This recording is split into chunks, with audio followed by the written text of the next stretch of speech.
Rod Collins is a leading expert and thought leader on the self-managed organization and the future of business. He is a regular blog contributor on Substack, where he explores how technological innovations continue to transform the rules of how successful businesses work. He is also the author of Wiki Management, a revolutionary new model for a rapidly changing and collaborative world, which highlights the innovative tools and practices used by a new breed of business leaders to sustain extraordinary performance in a world reshaped by digital disruption. Rod is the former Chief Operating Executive of the Blue Cross Blue Shield Federal Employee Program, one of the nation's largest and most successful business alliances. Under his leadership, the business experienced its greatest 5-year growth period in its 60-year history. Please welcome Rod Collins.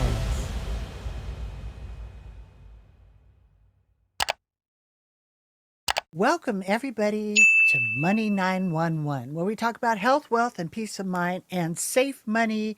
And I'm really honored. You heard my fabulous bio about Rod. I want to welcome you here today. Thank you so much for joining me. Kris, great to be with you. It's fabulous. You know, I always ask my guests to go ahead and give me a title like we're in a mastermind.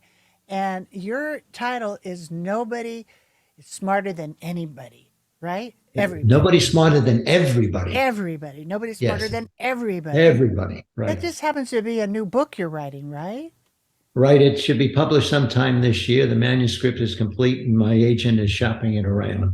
Perfect. So one way or the other, it's going to be published this year. Yeah. I like that title. Tell me why, what brought you to that title? What's about that? Well, the book focuses on 3 companies, all of whom have been around for decades, all of whom went from startups to market leaders, all of whom are highly profitable, and none of whom have any bosses. And one of the 3 companies has 11,000 people in 30 countries around the world. They're a $3 billion enterprise, have made a profit in every year of their existence. And most people on this podcast know about them. They're the makers of Gore-Tex, which is a company known as W.L. Gore and Associates. And in 1958, Bill Gore had this insight that there's a better way to manage a company. And all 3 of these are using that better way. And what the book highlights is there's 2 fundamental forms of management organization. And I think this is probably important for investors to keep in mind as we go forward, because in our rapidly changing world with escalating complexity, I would suggest to you that the dominant management model we have used for the last 150 years is not up to the task for managing accelerating change or escalating complexity, which is the well-known centralized top-down hierarchy. This alternative model is known as the self-managed peer-to-peer network. And as investors are looking for, shall we say, management advantage, I would suggest they keep their eyes out for business leaders who are using this alternative model. So let me talk a little more specifically, and then we can get into some Q&A back and forth. But an organizational model's got to answer 2 fundamental questions. The first is, who decides? And the second is, how does power work? Those 2 questions are informed by the fundamental design principle of the organization. And so in the typical organization, the fundamental design principle is trust authority. And when you trust authority, what you do then is you leverage the intelligence of the elite few at the top of the organization. And the way power works is you give them the ability to command and control the work of others in the organization. And in that case, power is a function of force. It's coercive power. It's legitimate coercive power. And what we're doing is creating a circumstance in which the vast majority of people and organizations feel powerless. So this is why Gallup continually finds that 70% of employees feel disengaged. What they're really saying is 70% of these highly intelligent people who are well educated feel they have no power. Now, the alternative model, the self-managed peer-to-peer network, has a very different design principle. And its design principle is nobody is smarter than everybody. And who decides? Decisions are made not by individuals, but the self-managed peer-to-peer network continually leverages the collective intelligence of all participating. And it typically happens in the context of teams. So, for example, a leadership team in a network, even though it may have a nominal CEO for purposes of legal compliance, that CEO doesn't have unilateral authority.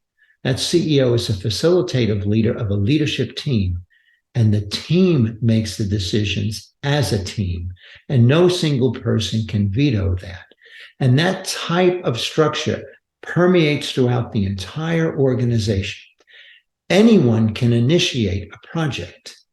Anyone can decide how their time will be spent. Not everyone has money. Money has to be earned in the network, but with the freedom to process ideas, these types of organizations are more prone to be innovative. They are more prone to adapt to the market. They're more adaptive companies than the typical top-down hierarchy, which oftentimes wants to preserve yesterday's business or product model because the identities of the executives are tied to those. But most importantly, power works very differently in a network because it's not a function of force. It's a function of an entirely different dimension of power, and that is energy. And so in the network, you don't have coercive power, you have synergistic power. And the synergistic power emerges from the interaction of the people as they solve problems together. And in networks, there are no powerless people. Everyone participates in the power of the organization. So let me just close this part out by giving an example that all our listeners will be familiar with.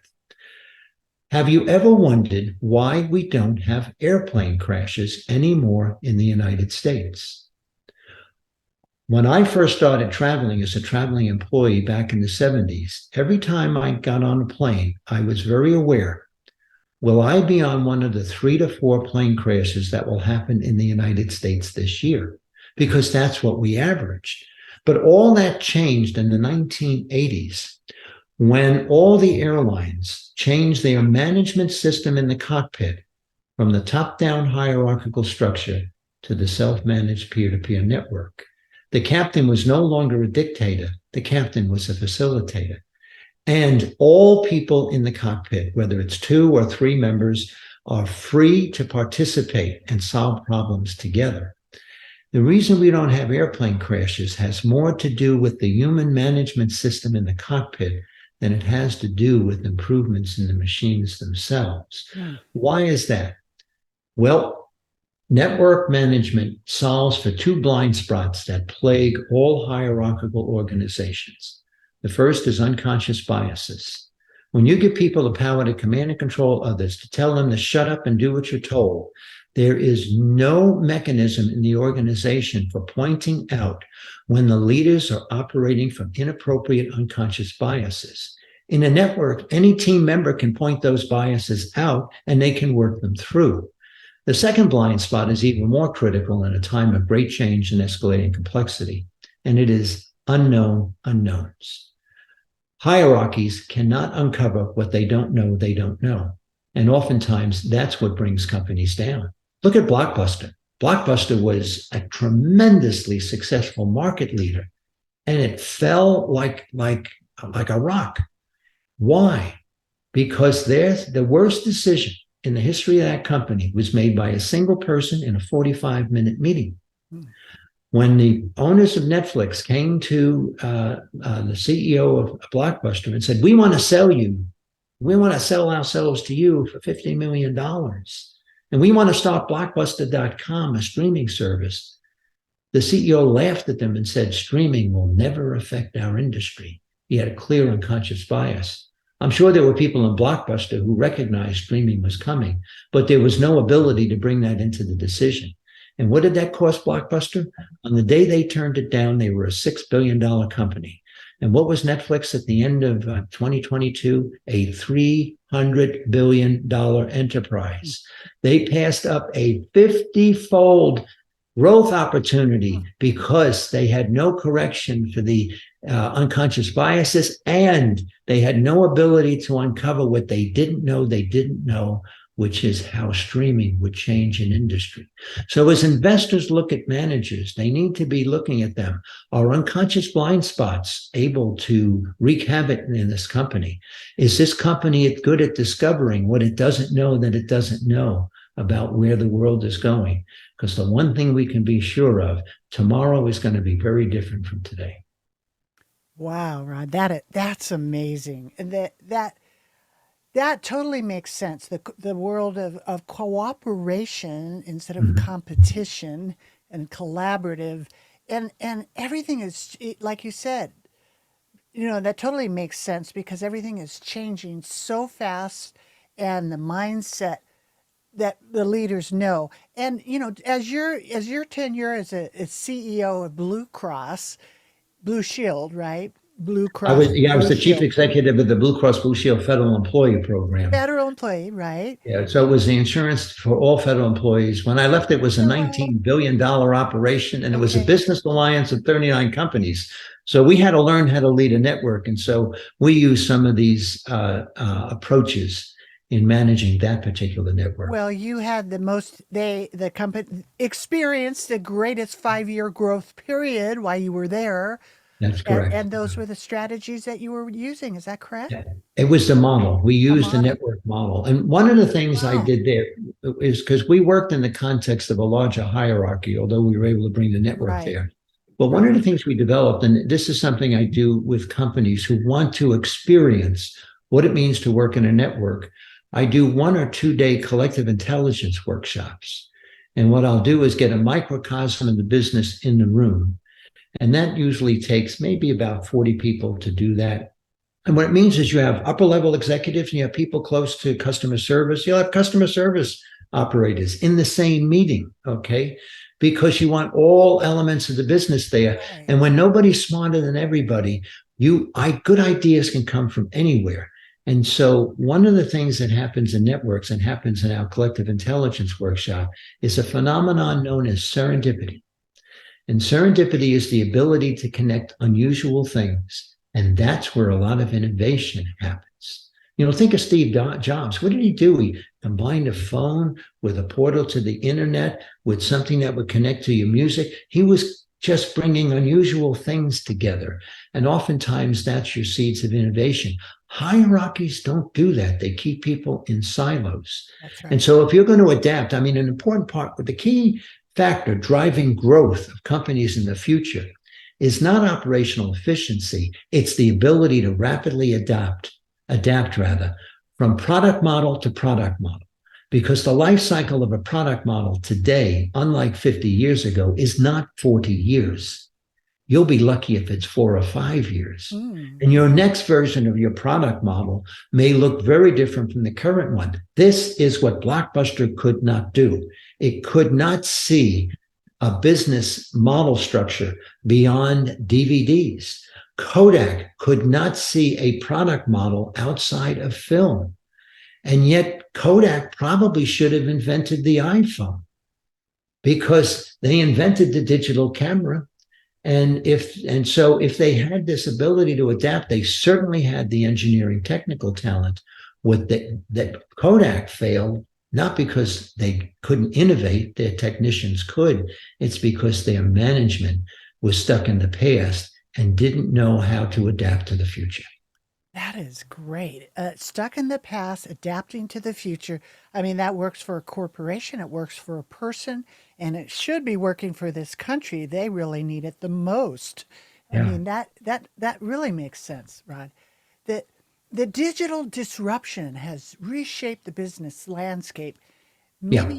Maybe I'm sure you can share some examples of how businesses have adopted, right? Like you just said with Yep. Kodak, what Kodak didn't do, And what are some of the characteristics to, to sustain extraordinary performance in the face of disruption?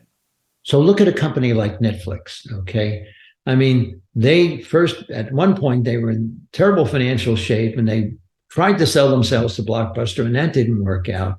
And so they went out and created a very different business model that was built around mailing DVDs. But while they're doing that, they were also building a streaming service that they knew would eventually put their initial product model out of business. And so what they recognize is they need to cannibalize themselves because somebody's going to do it. Why not me? And that's what our investors need to look for. What business leaders are saying, somebody's going to eat my lunch. Why not me? And what was the next thing Netflix did? They didn't just stick with streaming. They said, well, why can't we create the pictures and the films that we're going to show? And they began to get into film production. And so they're constantly looking at new and different product models. This is why a network is so important where everyone's powerful, because in a network, anyone has the ability to say, I'm going to come up with a new product. It may even put the products that we have now out of business, and that's okay. All right. And if they can get others to go along with them, and if they can build the business case, if they can show that this is a viable product model, that's how they earn money. And in the context of a network, if everyone is powerful and no single person can kill a good idea or keep a bad idea alive, then what happens is, all right, we're going to abandon the product we've been doing as Netflix did with DVDs. Now we're going to go into streaming. And that was more lucrative. And that's the interesting thing. Oftentimes, if you're willing to adapt, if you're willing to cannibalize yourself, if you will, you go to a higher, shall we say, financial point.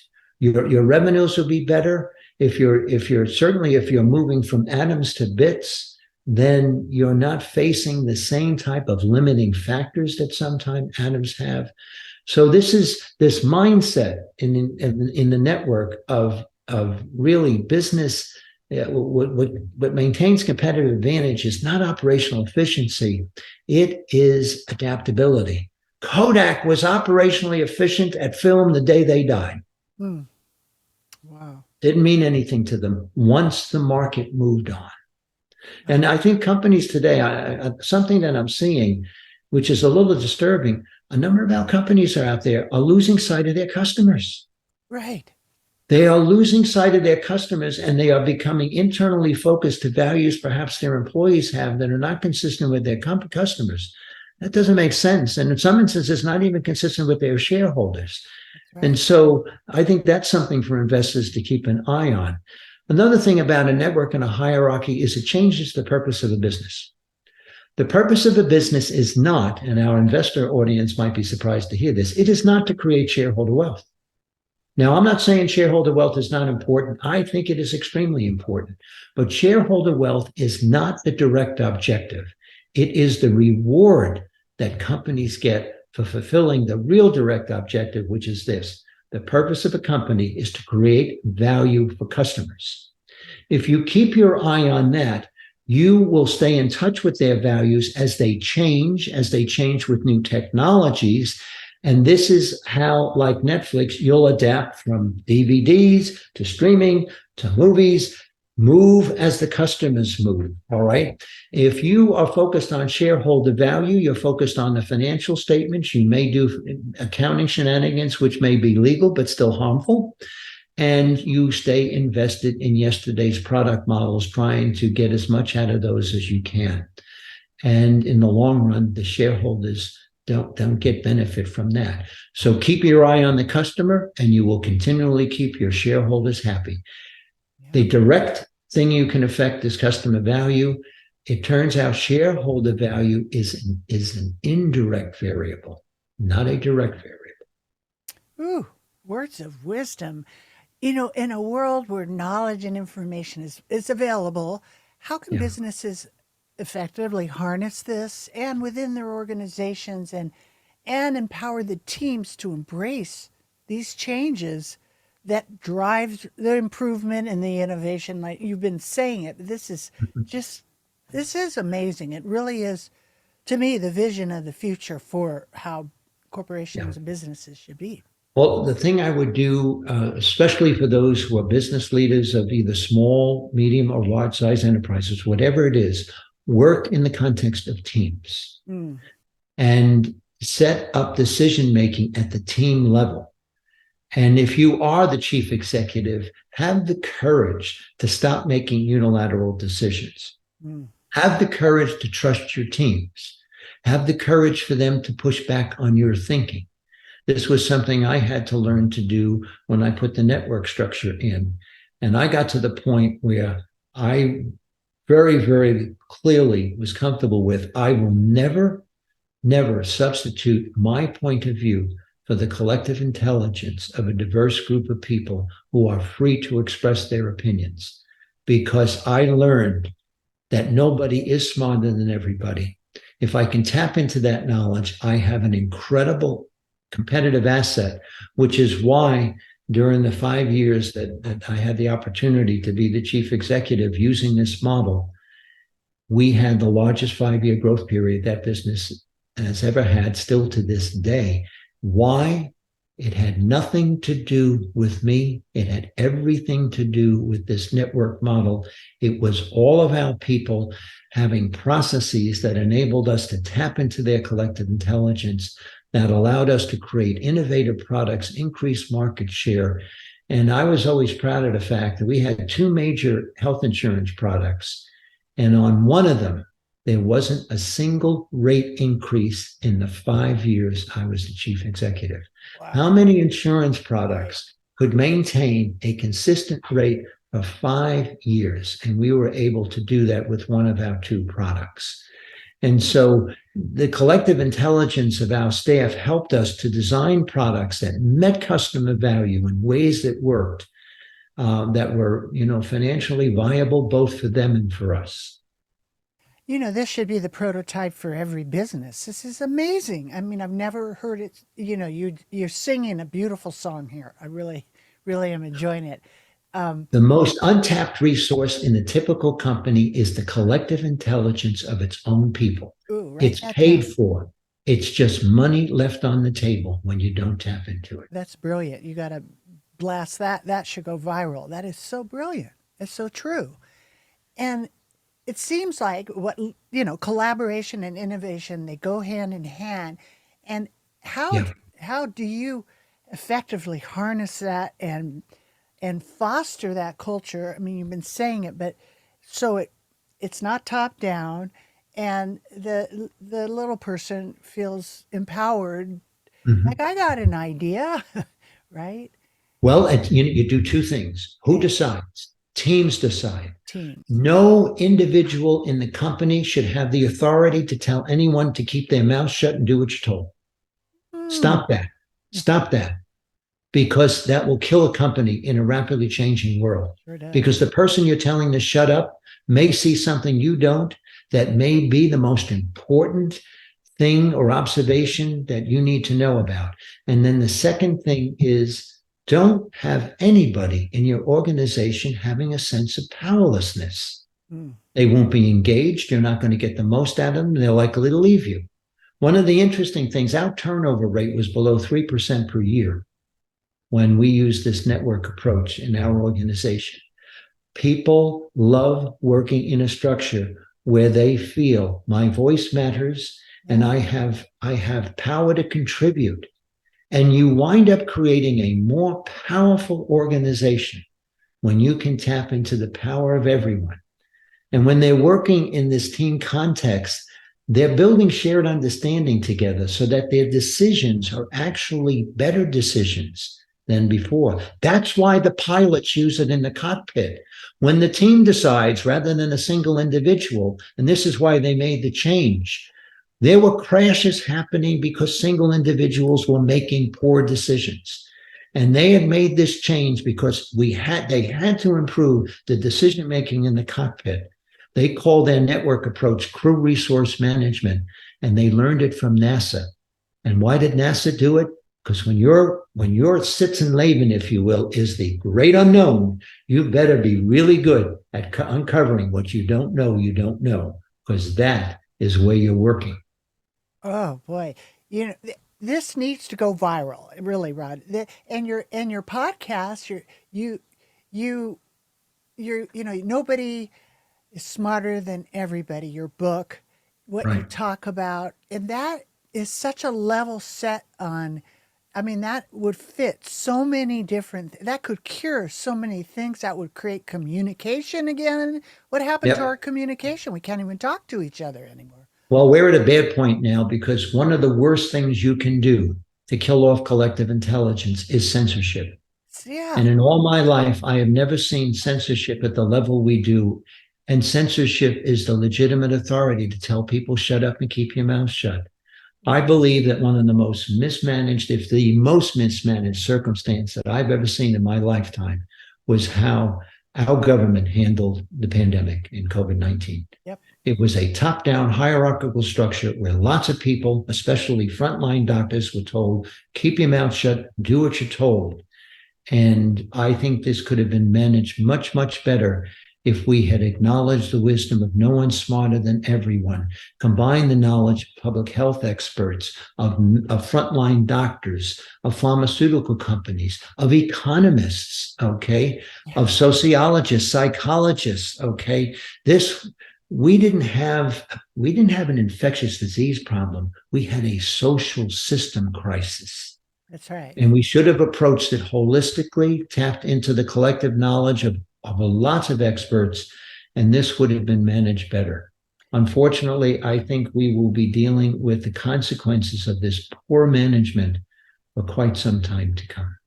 I totally agree with you, Rod. And this, to me, is like a cancer that has actually gone into so many different levels now. What, Yeah. what do you see a cure? I mean, do you see a way to reverse it? Like I know now it has to go through this process.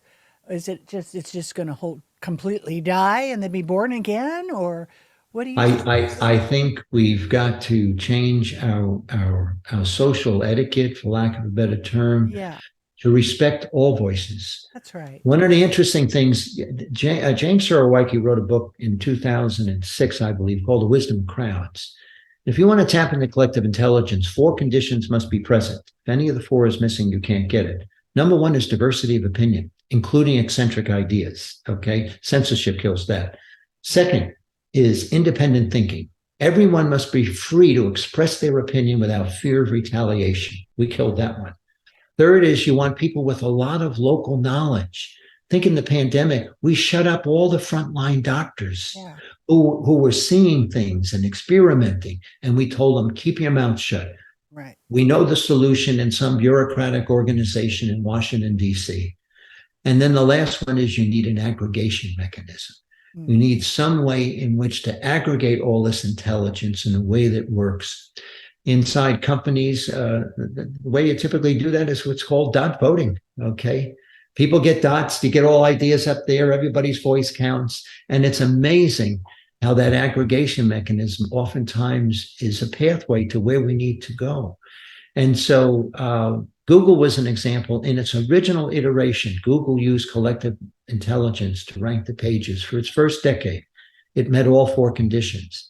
But then in its second decade, Google became one of the most draconian top down hierarchical structures the world has ever seen because it abandoned collective intelligence and it used internal editorial experts to rank the pages consistent with one point of view.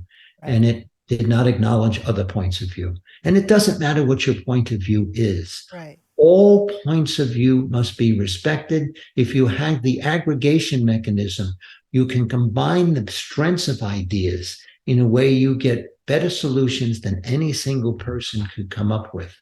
Reminds me, the late Peter Drucker said, the purpose of an organization is to combine our strengths so that our weaknesses become insignificant. Mm, beautiful. That's what you can do with collective intelligence. Collective intelligence. That is so awesome.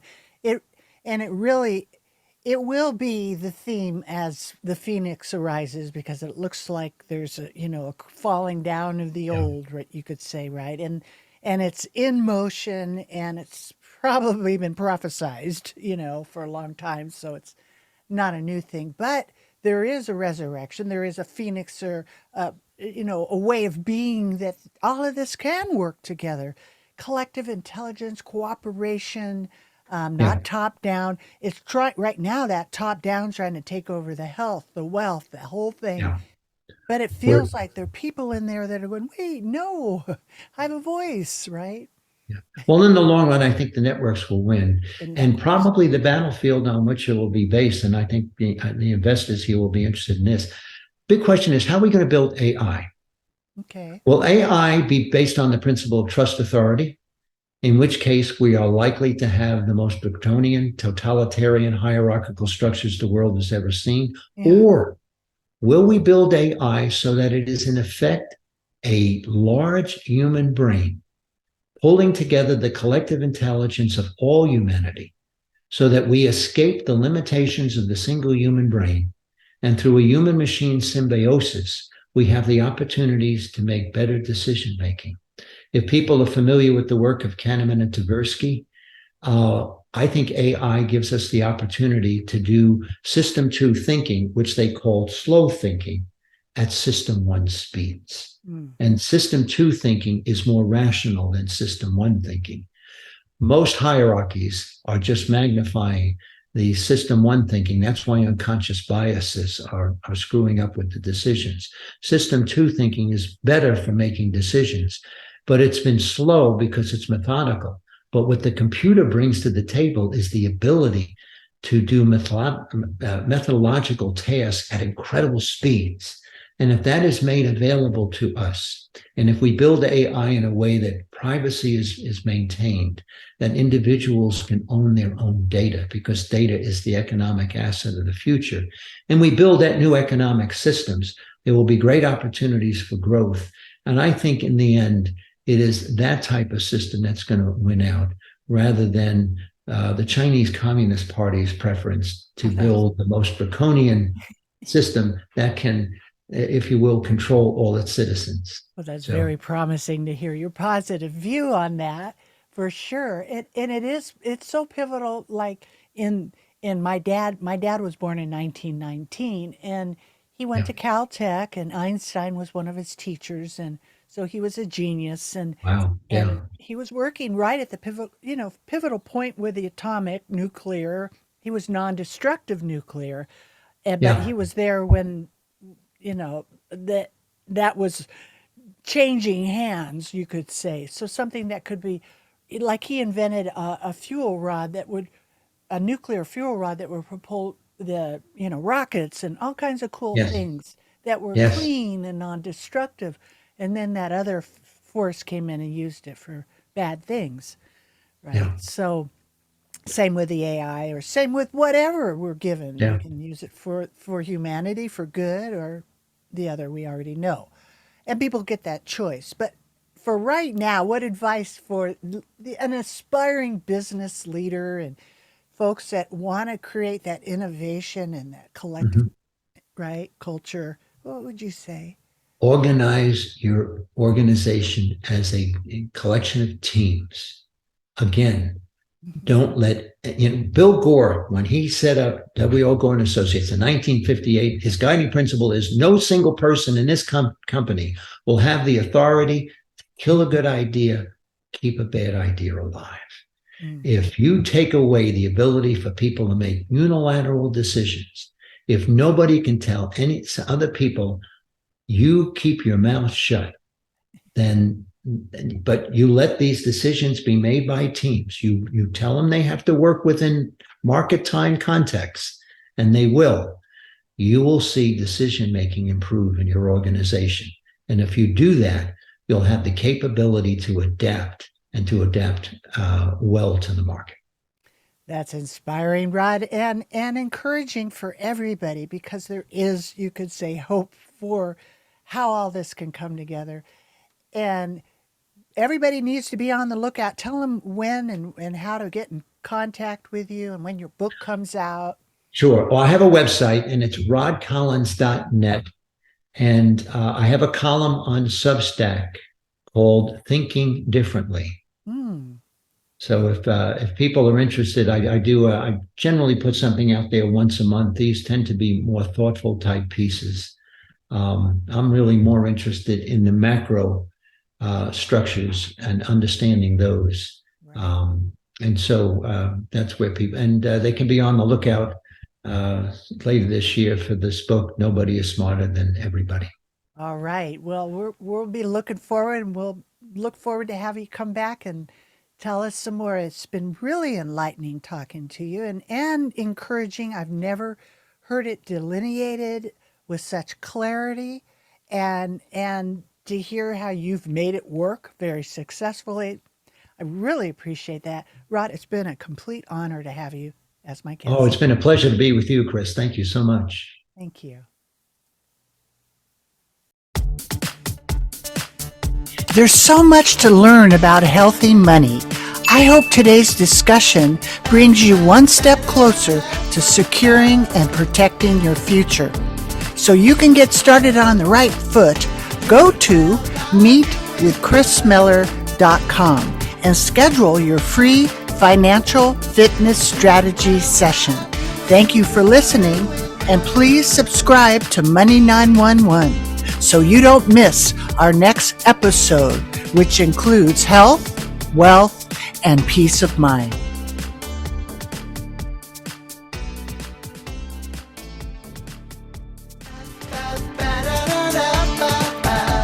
The power of purpose. Doing well by doing good. The power of purpose. Doing well by doing good. The power to bless lives inside